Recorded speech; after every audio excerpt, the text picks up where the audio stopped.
ফটোশপের আজকের এই ভিডিওতে আমরা দেখব যে ফটোশপের মাধ্যমে আপনি যে কোনো ধরনের বাঁকা ছবিকে এরকম সুন্দর ওয়েতে ফিক্স করতে পারবেন।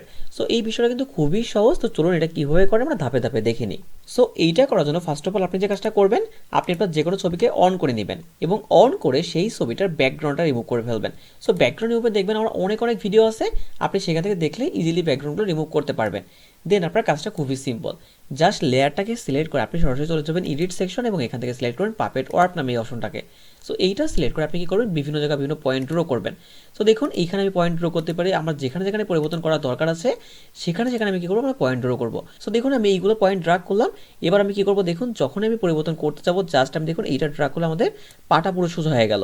দেন আমি চাইলে কিন্তু কী করতে পারি, এটাকে হালকা একটু বাড়াতে পারি এবং এটাকে আমরা চাইলে হালকা একটু কমাতে পারি। কমিয়ে আমরা কী করতে পারি, দেখুন এইটাকে একটু বাড়াতে পারি এবং মাথা থেকে এটাকে একটু বাড়াতে পারি। সিম্পল ব্যাপার।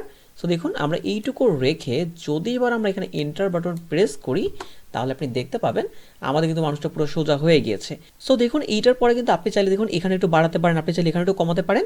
সো এরকম বিভিন্ন ওয়েতে আপনি কি করবেন, এই ধরনের ইমেজকে আপনি এক্সপেরিমেন্ট করে দেখবেন। সো বেসিক্যালি আজকের এই ভিডিওর মূল উদ্দেশ্যই ছিল আপনাদের এই বিষয়টা সম্পর্কে ধারণা দেওয়া। সো আশা করি এই শর্ট টিউটোরিয়ালে আপনারা এই বিষয়টা সম্পর্কে একটা সংক্ষিপ্ত ধারণা পেয়ে গিয়েছেন।